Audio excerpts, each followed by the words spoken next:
नमस्कार। मैं भूपेंद्र पांडे अपने YouTube चैनल किस बाय भूपेंद्र सर में आप सबका हार्दिक स्वागत करता हूं। अगर अभी तक आपने मेरे चैनल को सब्सक्राइब नहीं किया है, मेरे चैनल को सब्सक्राइब करें, लाइक करें, शेयर करें। साथ ही बेल आइकन को दबाना ना भूलें ताकि मेरे प्रत्येक वीडियोस के अपडेट्स आपको मिलते रहें।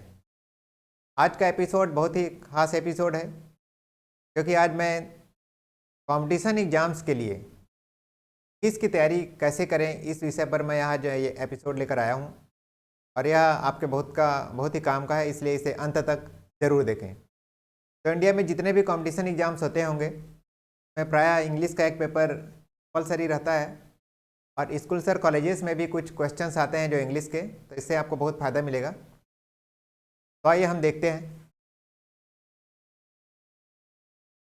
How to prepare for competition exams English subject की तैयारी कैसे करें कंपटीशन एग्जाम्स के लिए। इसके पहले कुछ बातों का हमको ध्यान में रखना पड़ता है। The following point should be kept in mind for preparation of any competition exams specially for English subject की तैयारी करते समय किन बातों का आपको ध्यान रखना चाहिए जो परीक्षाओं में पूछे जाते हैं। प्राय उन प्रश्नों के विषय में हम आज चर्चा करेंगे। पहला है एलिजिबिलिटी क्राइटेरिया, मतलब कोई भी एग्जाम फॉर्म आप भरते हैं तब सबसे पहले यह देखते हैं कि आप इसके लिए एलिजिबल हैं कि आप उसको भर सकते हैं। दूसरा है syllabus, complete knowledge regarding syllabus of the subject, मतलब आपको जो इंग्लिश के पेपर में का सिलेबस क्या है, कौन से टॉपिक आपको तैयार करने हैं, क्या सिलेबस का आपको पूरा क्लियर कट आइडिया होना चाहिए। तीसरी बात है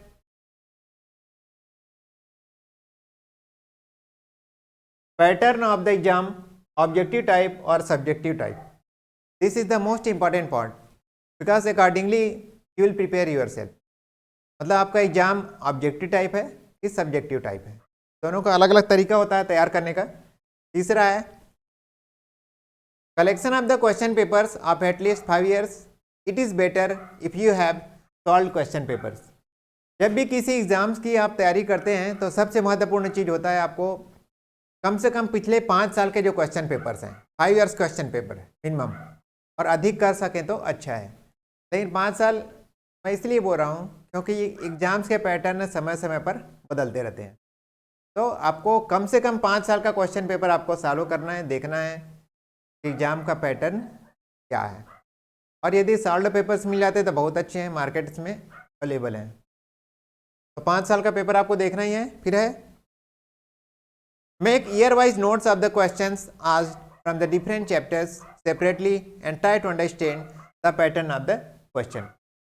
अब मैं इंग्लिश की बात करूँ तो जैसे टेंस है, पिछले 5 सालों में टेंस जैसे आपका चैप्टर है, वॉइस है, नरेशन है, डायरेक्ट टू इनडायरेक्ट स्पीच है, डूअर्स डायरेक्टेड है, सेंटेंस ट्रांसफॉर्मेशन है, मतलब जितने डिफरेंट टाइप के टॉपिक्स हैं उनमें आपको टॉपिक वाइज और ईयर वाइज आपको बनाना है नोट्स।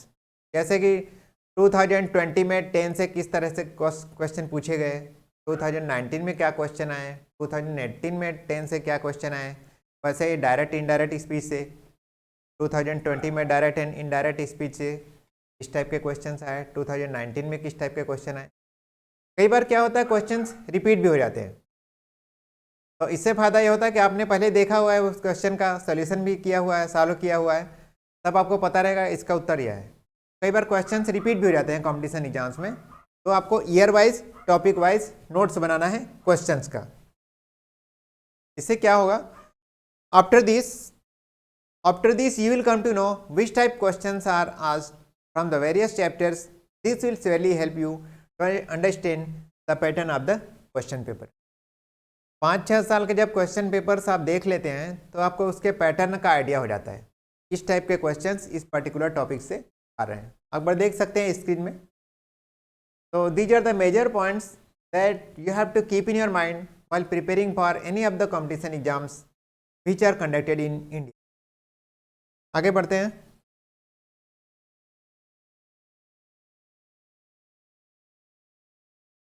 ये कुछ मैं बेसिक जो टॉपिक्स हैं जो कंपटीशन एग्जाम्स में आते हैं उनका मैंने एक पीपीटी बना कर लाया हुआ है। देखिए, some topics of English which are generally covered in the competition exams but this is not complete but just for examples. यह सिर्फ एक डेमो है, कुछ टॉपिक्स मैं लेकर आया हूँ अगर आप लोगों को यह पसंद आता है तो मैं आगे भी बहुत सारे टॉपिक से लेकर आऊँगा, कौन कौन से टॉपिक से किस टाइप से क्वेश्चंस आते हैं। तो इसमें मैं बताऊंगा कि किस टॉपिक से किस टाइप के क्वेश्चंस आते हैं। तो ये बेसिक कुछ हैं, जैसे कि रीडिंग कॉम्प्रिहेंशन, के बाद precis writing, rearrangement and correction of sentences, synonyms and antonyms, filling the blanks, correction of spellings, vocabulary and usage, idioms and phrases, tenses, prepositions, active and passive voice, parts of speech, miscellaneous. Miscellaneous करके मैं इसलिए छोड़ दिया हूँ, जैसे मैंने यहाँ पे नरेशन कवर नहीं किया है और ट्रांसफॉर्मेशन ऑफ सेंटेंस कवर नहीं किया है, डू एज डायरेक्टेड कवर नहीं किया है, और डिग्री ऑफ कंपैरिजन है, बहुत सारी चीज़ें हैं, क्लास है, but I will cover all these things. I will complete all the chapters and different to any of the competition exams. किसमें कौन से क्वेश्चन आ रहे हैं उससे नहीं, मैं पूरे जैसे ग्रामेटिकल आइटम्स हैं जो कंपटीशन एग्जाम्स में आने वाले जो क्वेश्चन हैं उनको मैं पूरी तरह कवर करूंगा, लेकिन ये मैं सिर्फ क्योंकि यह वक्त बहुत ज़्यादा ले लेता है यह एपिसोड, इसलिए मैं सिर्फ लिमिटेड एडिशंस यहाँ पर लेकर आया हूँ. तो चलिए देखते हैं इनमें किस टाइप के क्वेश्चन आते हैं. पहला है रीडिंग कॉम्प्रीहेंशन. तो steps to attempt reading comprehension. Reading comprehension का मतलब है कि आपको पैसेज दिया रहेगा, उसको आपको समझना है, उसके आधार पर आपको क्वेश्चन को सॉल्व करना है. तो steps to attempt reading comprehension, ये क्वेश्चन प्राय एग्जाम्स में आता है. तो इसका पहला जो पॉइंट है जो आपको ध्यान में रखना है, read carefully each and every line of the passage twice और thrice as it helps understanding it better and makes it easier for the students to find answers. मतलब जो पैसेज दिया है, अगर आपके पास समय है, क्योंकि कंपटीशन एग्जाम्स में क्या समय बहुत कम रहता है, यदि आपके पास समय है तो इसको 2-3 बार पढ़ें और समझने का प्रयास करें यह पैसेज किस विषय में है. दूसरा है, if the title of the passage is given read it first as it gives the central idea of the passage. यदि टाइटल दिया हुआ है, शीर्षक दिया हुआ है पैसेज का, तो उसको समझने का प्रयास करें, क्योंकि टाइटल से ही आपको पता चल जाएगा कि यह किस विषय पर है. इसके बाद है, underline all the difficult words while reading the passage as you might be tested on these words. Unseen passages में क्या होता है, कुछ शब्द जैसे डिफिकल्ट वर्ड जो आए रहते हैं उसका मीनिंग पूछा जाता है, इसमें आपको ऑप्शंस भी दिए रहते हैं. अगर सब्जेक्टिव टाइप है तो खुद ही मीनिंग लिखना है, या तो आपको 4-5 ऑप्शंस दिए रहते हैं, तो आपको डिफिकल्ट वर्ड्स को अंडरलाइन करना है पैसेज पढ़ते हुए. चौथा पॉइंट है, make sure that you see the same tense in which the question has been asked. जब अनसीन पैसेज का आप आंसर देते हैं रीडिंग कॉम्प्रीहेंशन में, तभी इस बात का विशेष ध्यान रखें कि जिस टेंस में क्वेश्चन पूछा गया है आपको आंसर भी उसी टेंस में देना है. If the question is in past tense then you have to answer in past tense. That you always keep in your mind. Next, ensure that you answer the question according to the marks it carries. अगर subjective type का paper है, 1 mark का question है, 2 marks का question है, तो according to the marks you have to answer the question. तब अगर 1 मार्क का है तो सिर्फ 1 लाइन लिखना है, 2 मार्क्स है तो 2-3 लाइन्स लिखने हैं. तो you have to keep in your mind the marks of the question, the mark that question carries, how much marks. Next, answer must be relevant to the question. यह बहुत ही महत्वपूर्ण है, जो प्रश्न पूछा जाएगा उसी का आपको आंसर देना है. It means you have to take care of the question and accordingly you have to answer. अपने मन से कुछ भी आपको उत्तर नहीं लिखना है. तो रीडिंग कॉम्प्रीहेंशन मतलब समझ गए, जिसको हम अनसीन पैसेजेस भी बोलते हैं, जिसको हिंदी में हम अपठित गद्यांश बोलते हैं. रीडिंग कॉम्प्रीहेंशन का मतलब होता है पढ़कर समझना, किसी चीज़ को समझना, कि हमने इस पैसेज को पढ़ा और हम इस पैसेज को समझ गए. अगला टॉपिक है प्रेसी राइटिंग. आमतौर पर कुछ लोग इसका गलत उच्चारण करते हैं, इसको प्रेसिस राइटिंग, प्रिसाइज राइटिंग वगैरह बोलते हैं, लेकिन यह फ्रेंच भाषा से आया हुआ शब्द है, फ्रेंच ओरिजिन से, तो हम बोलते हैं प्रेसी राइटिंग. हिंदी में इसको बोलते हैं सार लेखन. What is precis writing? A precis is the summary and precis writing means summarising. इसका मतलब होता है समरी लेखन. कोई बहुत बड़ा पैसेज दिया है, उसका 1/3 भाग में हमको उसको कंप्लीट करना है. So précis writing is an exercise in composition. A précis is the gist or main theme of a passage expressed in as few words as possible. मतलब कोई पैसेज दिया हुआ है, उसको आपको कम से कम शब्दों में क्या करना है, कम से कम शब्दों में आपको उसको एक्सप्रेस करना है, उसको पूरा लिखना है, समझाना है। It should be lucid and full, that is including all essential points, so that anyone on reading it may be able to grasp the main points and general effect of the passage summarized। तो ये जो प्रेसी writing का मुख्य उद्देश्य यह है कि जैसे 150 वर्ड्स में कोई कंटेंट आपको दिया हुआ है, तो आपको 50 वर्ड्स में उसको समराइज करना है, और इस तरह समराइज करना है, इस तरह संक्षेप में लिखना है कि मुख्य मुख्य बातें जो पैसेज में दी हुई हैं वह यहाँ पर आ जाए, कुछ ज़रूरी चीज़ छूटे भी मत, और पैसेज को पढ़ने वाले को, मतलब आपके जो प्रेसी है, प्रेसी राइटिंग है, तो पढ़ने वाले को समझ में भी आ जाए इस पैसेज में एक्चुअल में क्या लिखा हुआ। तो यह जो आता है, यह प्रेसी राइटिंग राइटिंग कंपोजिशन के अंतर्गत आता है। तो इसको कैसे सॉल्व करते हैं, रूल्स ऑफ प्रेसी राइटिंग। प्रेसी राइटिंग के कुछ नियम कानून हैं, जैसे read the passage several times until it's general meaning is quite clear. Passage को ध्यान से पढ़िए ताकि उसका जनरल आइडिया आपको समझ में आ जाए। Next, read again making brief notes of the points which seem to be essential. जो महत्वपूर्ण बातें हैं उनको आप ध्यान से पढ़ें और अंडरलाइन कर लें। इसके बाद थर्ड है, read the passage again in order to make sure that nothing essential has been omitted in your notes. वास्तव में आपको बस एग्जाम में इतना समय नहीं रहता है, लेकिन यह एक मैं स्टैंडर्ड ऑपरेटिंग सिस्टम बता रहा हूँ आपको। I know that you don't have enough time that you repeat it again and again, so that try to read it fast, try to understand the passage. Okay, next, revise the notes cutting out any matter which still seems unessential, that is illustrations, details, repetitions, quotations, questions. जो चीज़ें बार बार repeat हो रही हैं उनको आपको छोड़ देना है, जो चीज़ ज़रूरी नहीं है उनको छोड़ देना है, और जो ज़रूरी चीज़ है उनको आपको प्रेसी राइटिंग में शामिल करना है। इसके बाद अवॉइड एनी कमेंट्स और ideas of your own. प्रेसी writing में आपको यह ध्यान रखना है कि जो पैसेज में दिया हुआ है सिर्फ उसी को आपको लिखना है, आपको अपने मन से कुछ भी नहीं लिखना है। Don't write your own ideas, you have to write down only those matters which have been included in that particular passage. Next, 5वां पॉइंट्स हमने देख लिया, 6वां देखते हैं। Express in simple prose whatever is express in difficult और poetic language. अगर कोई डिफिकल्ट रूप से कोई सेंटेंस है, कोई पोएटिक लैंग्वेज में लिखा हुआ है, तो सरल भाषा में आपको लिखना है, अपने शब्दों में लिखना है।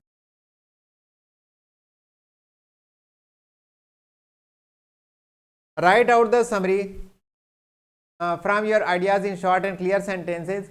It should be written in reported speech and in the past tense. The words and expressions of the originals should rarely be used. मतलब आपको यह ध्यान रखना है कि आपको रिपोर्टेड स्पीच में लिखना है और आपको लिखना है पास्ट टेंस। ये ध्यान रखिए, आगे मैं आपको रिपोर्टेड स्पीच पढ़ाऊंगा। Right out of fair copy removing all mistakes, spelling, grammar, punctuation etcetera. मतलब जो भी गलतियां आपसे हुई उनको रिमूव करते हुए आपको शुद्ध पैसेज लिखना। के बाद the length of the प्रेसी writing should be about 1/3 of the original length. If you are asked to write the pressy writing in a certain number of words, then of course keep within that limit. Sometimes you are asked in the examination that you have to write down pressy in 50 words, 60 words like that. तब आपको word limit को follow करना है, otherwise जैसे 1/3 आपको लिखना है। जैसे 150 वर्ड्स का आपका पैसेज है तो प्रेसी राइटिंग हो जाएगा 50 वर्ड्स का। That always keep in your mind and don't go beyond these words. Next, if the given passage has no heading, one should be supplied to the summary. The title should be such as sums up in words, a phrase or a clause the main subject of the passage. यदि passage में आपका heading नहीं दिया हुआ है तब आप प्रेसी writing लिखते समय आपको उसको हेडिंग देना है, एक टाइटल देना है, ध्यान में रखें। एंड लास्ट है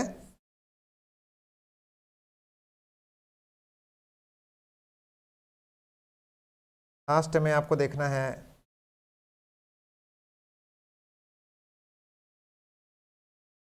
while reading the passage you should mark some word or phrase that suitably expresses the main theme of the passage. This will be the heading or title you want. अब title और heading कैसे बनाना है, मतलब आपको passage पढ़ेंगे तो कुछ खास वर्ड से मिलेंगे पैसेज में, तो पढ़कर आपको पता चलेगा ये इसका टाइटल हो सकता है, इसका हेडिंग हो सकता है, तो उसको आपको ध्यान में रखना है, उसके हिसाब से आपको टाइटल और हेडिंग देना है। आगे बढ़ते हैं। Rearrangement and correction of sentences. Rearrangement of sentences क्या होता है देखिए, one of the question set in the objective test in English relates to sequence of sentence. A student is required to rearrange the parts of a sentence into a meaningful paragraph. In fact, there are no hard and fast rules for this kind of test. Only knowledge of English language and constant practice may enable a student to grasp the meaning of the rearrange the sentences or reconstructed paragraph. यह दो प्रकार से आता है, या तो आपको एक सेंटेंस दे दिया गया है जिसमें जम्बल्ड वर्ड्स हैं, तो जम्बल्ड वर्ड्स को आपको अरेंज करना है और आपको एक सेंटेंस बनाना है, एक तरीका ये हो गया। दूसरा होता है रीअरेंजमेंट ऑफ सेंटेंसेस। पहला सेंटेंस आपको दे दिया है और 4 जम्बल्ड आपको सेंटेंसेस दे दिए और लास्ट वाला दे दिया है, टोटल 6 सेंटेंस आपको दे दिया गया है। पहला आपको पता है, लास्ट आपको पता है, बीच के 4 को अरेंज करना है, फिर इनको अरेंज करके आपको एक पैसेज बनाना है। तो ये होता है, जैसे एक एग्जाम्पल देख सकते हैं, एग्जाम्पल देखिए, पहला दिया हुआ है और ये लास्ट दिया है 6, first and last, they are in their own place and these 4 are jumbled that you have to arrange to make a paragraph. तो देखिए, it is well known that P है youngsters in the cities and the villages, second the effect, third one of the cinema on the school and college going is very bad. तो ये चारों jumbled को हमको arrange करना है, arrange करके हमने आंसर क्या लाया हुआ है, ये देखिए, the correct sequence is QRSP। QRSP मतलब क्यू हो गया, it is well known that the effect of the cinema is very bad, है ना, इज़ वेरी बैड हो गया। तो ये हमारा सेंटेंस ये बन गया answer, it is well known that the effect of the cinema on the school and college going youngsters in the cities and the villages is very bad. ये समझ में आ गया आपको? तो इस टाइप के क्वेश्चंस आते हैं, तो इसको ध्यान में रखिएगा। तो ये बार बार आप प्रैक्टिस करेंगे, अभ्यास करेंगे, इसका कोई नियम नहीं है, आपको पढ़ के समझ में आ जाएगा, बार बार पढ़ते रहेंगे इस टाइप के क्वेश्चन तो आपको पता चल जाएगा। अगला है correction of sentences. Rewrite the following sentences after correcting the errors if any. आपको सेंटेंस को पढ़ना है और सेंटेंस में यदि कुछ गलती है तब उसको सुधार कर आपको लिखना है। 4 ऑप्शंस आपको दिए रहेंगे, या फिर अगर सब्जेक्टिव टाइप का क्वेश्चन है तो स्वयं सुधारना पड़ेगा। जैसे कि A, he was the most wisest man I ever knew. अब देख सकते हैं यहाँ पर मोस्ट भी दिया है, वाइजेस्ट भी दिया है, सुपरलेटिव डिग्री। 2 सुपरलेटिव डिग्री की यहाँ पर जरूरत नहीं है, तो ये मोस्ट है ना, ये गलत है, इसकी जरूरत नहीं है। और मैन आई नेवर न्यू जैसे एक्सप्रेशन हम प्रयोग नहीं करते, है ना। आई डिड नॉट नो भले होता तो ठीक होता, तो इसलिए हो गया प्रेजेंट परफेक्ट टेंस में आएगा, आई हैव एवर नोन। तो इसका आंसर 2 गलतियां यहाँ पर निकल गई। ही वॉज द वाइजेस्ट मैन, ये इसकी जरूरत नहीं है, आई हैव एवर नोन, इन्हें मैं कभी जानता हूँ। नेक्स्ट देखिए, my sister gets privileges because she is older. तो यहाँ पर क्या गलती है, जो ओल्डर है गलत है। जो भाई बहन वाला मामला रहता है एक ही घर का, ओल्ड का मतलब संबंध होता है एज से, और एल्डर मतलब होता है जो सिबलिंग्स होते हैं, जो भाई बहन होते हैं, उनके लिए बोलते हैं my elder brother, my elder sister. तो ये गलत हो गया, तो हम सुधार कर क्या लिखेंगे इसको, तो हम सुधार कर लिखेंगे my sister gets privileges because she is elder. ये आपका सही हो गया, एल्डर, ठीक है। ऐसे क्वेश्चंस आते हैं करेक्शन ऑफ सेंटेंसेस। इसके बाद है bread and butter are good for breakfast. Generally English में ब्रेड एंड बटर को एक साथ सिंगुलर नाउन के रूप में प्रयोग करते हैं, लेकिन यहाँ पर ये आर लिखा हुआ है, आर, तो ये गलत हो गया, ये हो गया गलत और ये हो गया सही है। Bread and butter is good for breakfast. इस टाइप के क्वेश्चंस आते हैं, आपको गलती को सुधार करके लिखना है। नेक्स्ट, सिनोनिम्स एंड एंटोनिम्स, समानार्थी और विपरीतार्थी शब्द। सिनोनिम्स मतलब हो गया समानार्थी शब्द, एक जैसे मीनिंग वाले। एंटोनिम्स मतलब हो गया विपरीतार्थी शब्द। ये तो बहुत प्रसिद्ध प्रश्न है, मतलब ये ऐसे प्रश्न हमारे पास आते ही रहते हैं परीक्षा में। देखिए, direction, in the following question out of the given 4 alternatives select the one which best expresses the meaning of the given word. Meaning of the given word मतलब सिनोनिम्स हो गया। ऐसे हिंदी में नहीं दिया रहेगा, मैं आपको समझाने के लिए यहाँ पर लिख दिया हूँ। जैसे मल्टीट्यूड, मल्टीट्यूड का सिनोनिम्स क्या होगा, ये हो गया क्या है, स्कैरसिटी नहीं होगा, ये भी नहीं होगा। मैस मतलब ढेरे अंबार, ये हो सकता है। रेडिएंट, ये नहीं होगा। तो मैंने अब ये देखिए यहाँ पर ये हिंदी में मीनिंग नहीं दिया रहेगा, मैं समझाने के लिए लिखा हूँ सिनोनिम्स। तो ये इसके आसपास है, ये मीनिंग इसी के जैसा है ना। मैस या ढेर, तो ये हो गया इसका आंसर मैस, ये आंसर हो गया, ये आंसर हो गया। अब देखिए एंटोनिम्स, फिर भी तार्थी शब्द। The following question out of the given 4 alternatives select the one which is opposite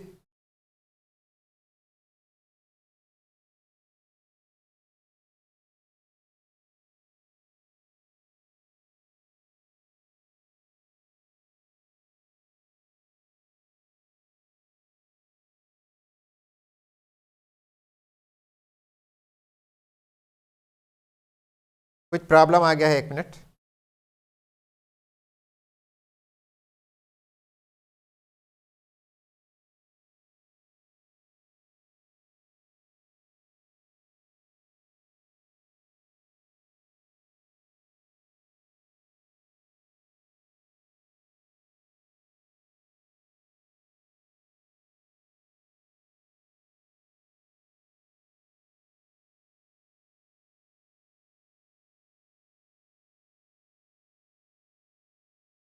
ये लगता है हिंदी में कुछ करप्टेड हो गया है, चलिए मैं तो हिंदी में बता दूंगा आपको। दूसरा देखिए, ये मैं चर्चा कर रहा था आपसे एंटोनिम्स का, हम आगे देखते हैं antonyms. In the following question out of the given 4 alternatives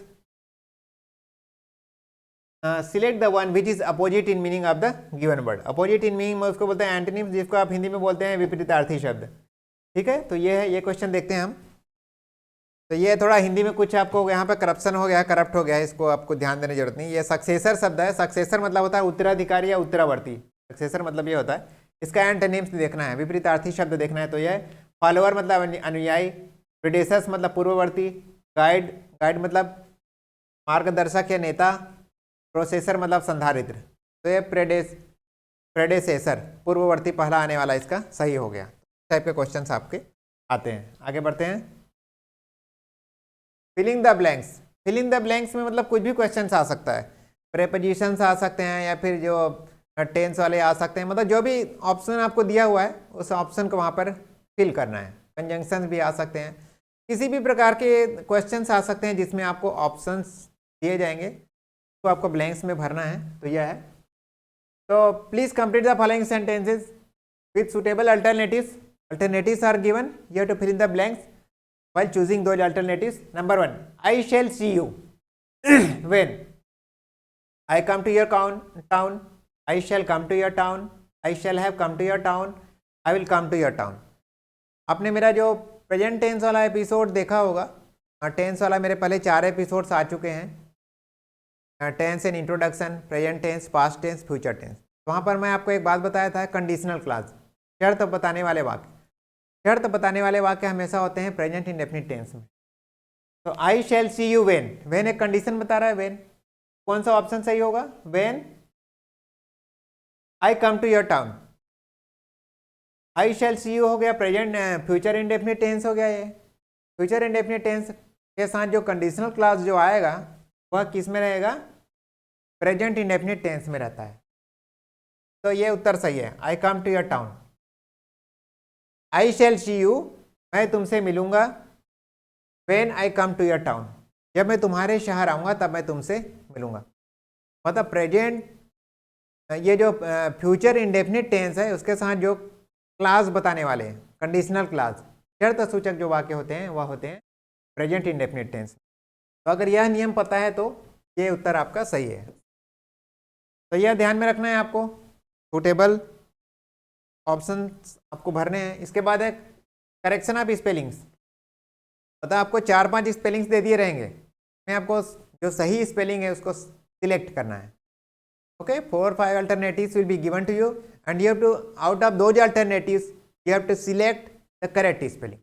और ये सारे स्पेलिंग्स बहुत कंफ्यूजिंग होते हैं, बार बार आप पढ़ते रहेंगे तो याद रहता है, तथा आप देखेंगे कि छोटे छोटे उसमें मतलब चेंजेस रहते हैं। जैसे देखिए, in this type of questions 4 different spellings of a word are given as 4 alternatives A, B, C and D. The candidate is required to choose the correct spelling of the given word। Directions पढ़ते हैं, in the following question a word has been written in 4 different ways, 4 तरीके से लिखा गया है एक ही शब्द को, out of which only one is correctly spelled, find the correctly spelled word. तो 4 options have been given to us but only one spelling is correct and you know that they are look alike, they are looking very much similar to each other, one another. देखिए, skilful skilful skilful skilful, this one is correct, the third one is correct, this option C this third one is correct. तो इस type के भी questions आते हैं, पढ़ते पढ़ते आपको आइडिया हो जाता है, बार बार आप प्रैक्टिस करेंगे and I will be teaching all these things. Those questions which are generally asked I will complete all those questions. Vocabulary and usages, शब्दों के ऊपर जो प्रश्न आते हैं। Words used at different parts of speech, यह प्राय आता है, एक ही वर्ड को आप नाउन के रूप में प्रयोग करना है, वर्ब के रूप में प्रयोग करना है, किसी को एडजेक्टिव के रूप में प्रयोग करना है, एडवर्ब के रूप में प्रयोग करना है। एक ही शब्द एक ही है लेकिन पार्ट्स ऑफ स्पीच अलग अलग है। Parts of speech I will teach you. तो जैसे एम है, एम एज अ वर्ब, अगर एम का हम वर्ब के रूप में प्रयोग करते हैं तो क्या होगा, निशाना लगाना। The hunter aimed at a lion, sir ने निशाना लगाया शेर पर। एम एज अ नाउन, उद्देश्य निशाना। He has no aim in life, जिंदगी में उसका कोई उद्देश्य नहीं है। क्लोज का देखिए कितना मीनिंग है, अगर नाउन के रूप में प्रयोग करते हैं क्लोज तो क्या होगा, अंत। The meeting comes to a close, meeting समाप्त हुआ, समापन के नजदीक है, close. As an adjective, adjective के रूप में क्या होगा, विशेषण के रूप में घनिष्ठ। Rahul and Amit are close friends, बहुत करीबी मित्र हैं, राहुल और अमित करीबी मित्र हैं। क्लोज मतलब बंद करना भी होता है जब हम वर्ब के रूप में प्रयोग करते हैं। Ajay close the door, Ajay ने दरवाजा बंद कर दिया। इसके बाद है close as an adverb, adverb मतलब क्रिया विशेषण, मतलब के करीब। Abhijit is close upon 50, Abhijit लगभग 50 साल का है, 50 साल का होने वाला है। इसके बाद इडियम्स एंड फ्रेजेस, इडियम्स को बोलते हैं मुहावरे और फ्रेजेस को बोलते हैं वाक्यांश। इस पर भी क्वेश्चंस आते हैं। एक प्रोवर्ब भी होता है जिसको लोकोक्ति बोलते हैं। तो देखिए, given below are some idioms and phrases followed by 4 alternatives, meaning of each, choose the response A B C और D which is the most appropriate meaning. आपको यहाँ पर इडियम्स दिए हुए हैं 4 और उनमें से एक आपको मीनिंग चूज करना है कि इस इडियम का मीनिंग यह होगा। जैसे कि हैंड इन ग्लव, ये प्राय एग्जाम्स में आता है, हैंड इन ग्लव। ये सब I will deal with all the chapter separately. Hand in glove, hand in glove का मतलब क्या होगा, working separately, working together, working for someone, not willing to work. तो आप पढ़े भी होंगे, हैंड इन ग्लव का मतलब है वर्किंग टुगेदर।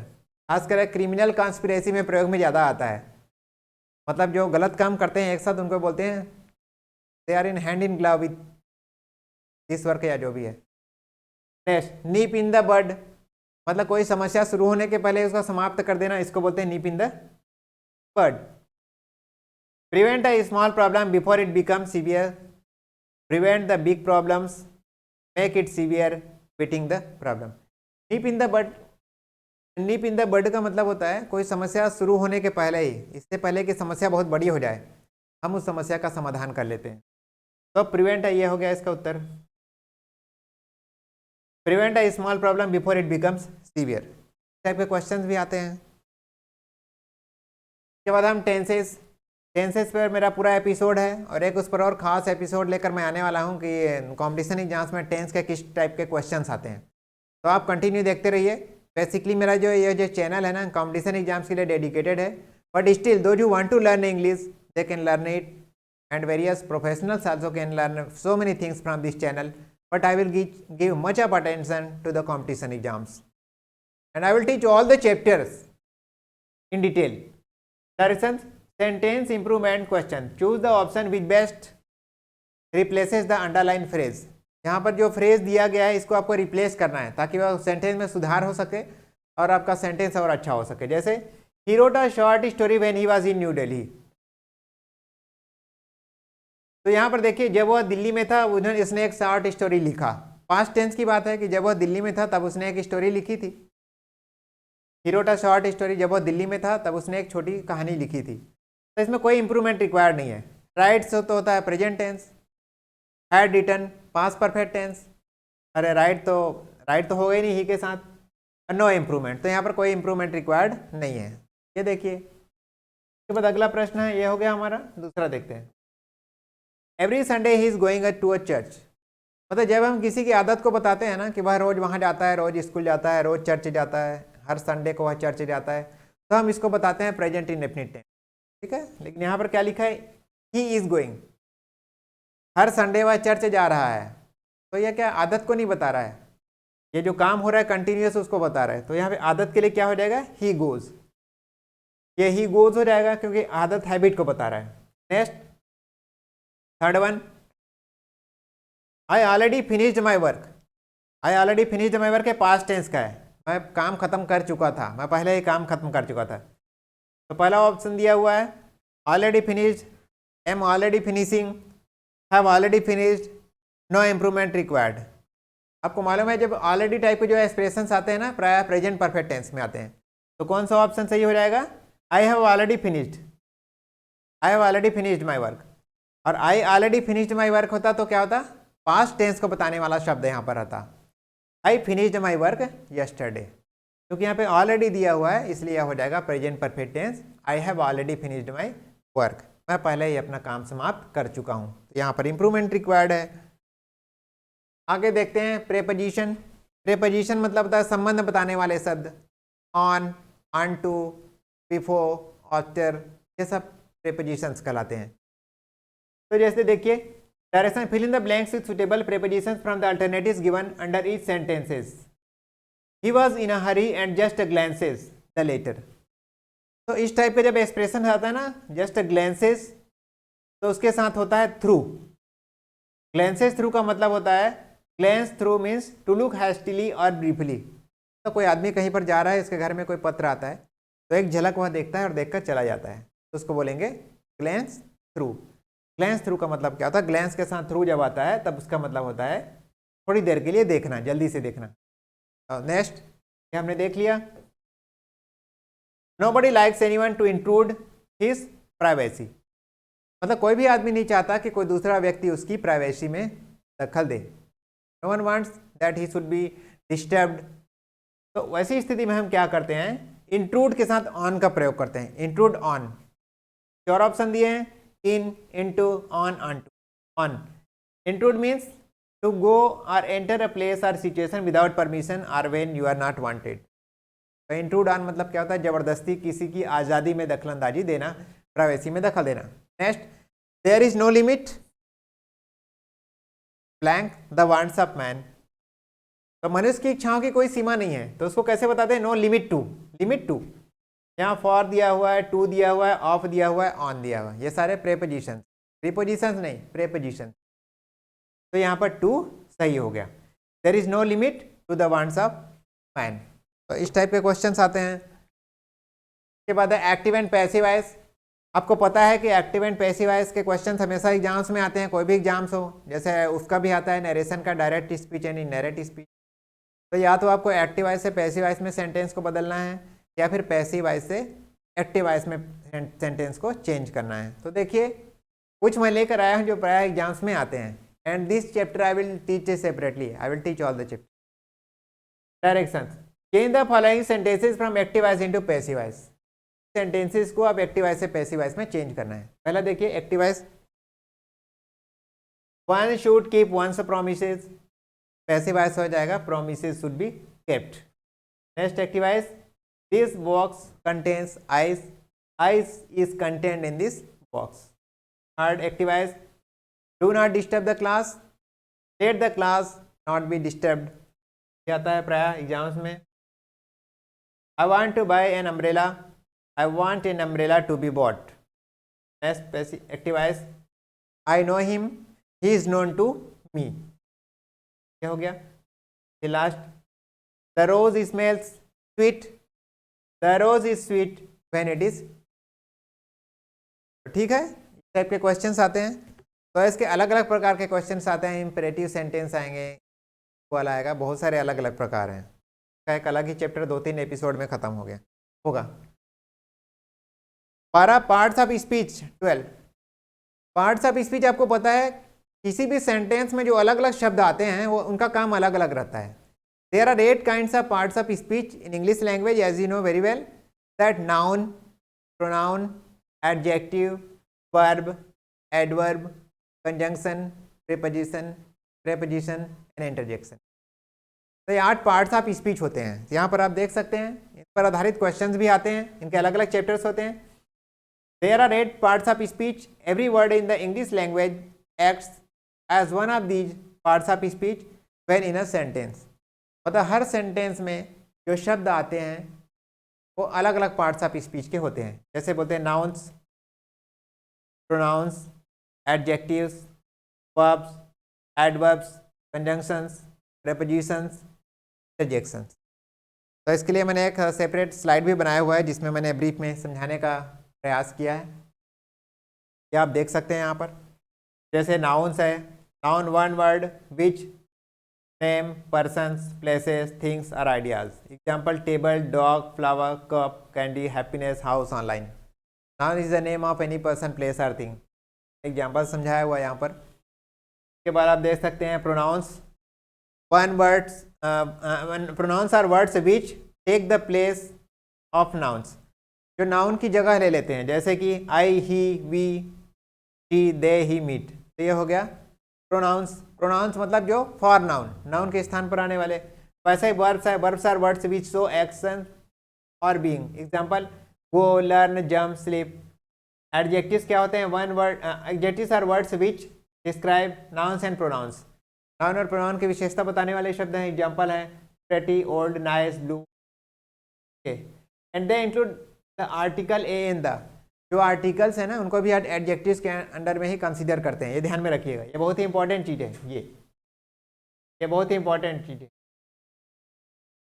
इसके बाद है एडवर्ब्स. एडवर्ब्स को बोलते हैं हिंदी में क्रिया विशेषण, जो डिस्क्राइब करते हैं वर्ब को, एडजेक्टिव को या फिर अदर एडवर्ब को. Example not, almost, too, very, always and most words ending in L Y. प्राय एल वाई से समाप्त होने वाले शब्दों को एडवर्ब कहते हैं. पर conjunctions are words which hook और ज्वाइन वर्ड्स, फ्रेजेस और सेंटेंसेस. कंजंक्शन का काम होता है जोड़ना. जो दो सेंटेंसेस को, दो फ्रेजेस को, दो सेंटेंसेस को जोड़ते हैं उन्हें हम कहते हैं कंजंक्शन. कंजंक्शन में क्या क्या आते हैं? एंड, बट, फॉर, यट, ये सब. इंटरजेक्शंस में क्या आते हैं? Are words which express emotion और are fillers in sentences. Example में ओ, वाओ, या, ऊ, ये, हेल्प, ये सारी चीज़ें यहाँ पर आती हैं. तो सारी चीज़ें हमने देख लिया. तो अभी आप लोगों को संक्षेप में पता चल गया होगा कि कंपटीशन एग्जाम्स में किस टाइप के प्रश्न आते हैं. आगे भी मैं इस तरह के एपिसोड से लेकर आते होंगे. पुनः मैं आप सबसे अनुरोध करता हूं कि मेरे चैनल को सब्सक्राइब करें, लाइक करें, शेयर करें. साथ ही बेल आइकन को दबाना ना भूलें ताकि मेरे लेटेस्ट वीडियोज़ के अपडेट्स आपको मिलते रहें. और एक बात और, आप कमेंट्स करके ज़रूर बताएं कि आज का यह मेरा एपिसोड आप सबको कैसा लगा. धन्यवाद. Thank you so much.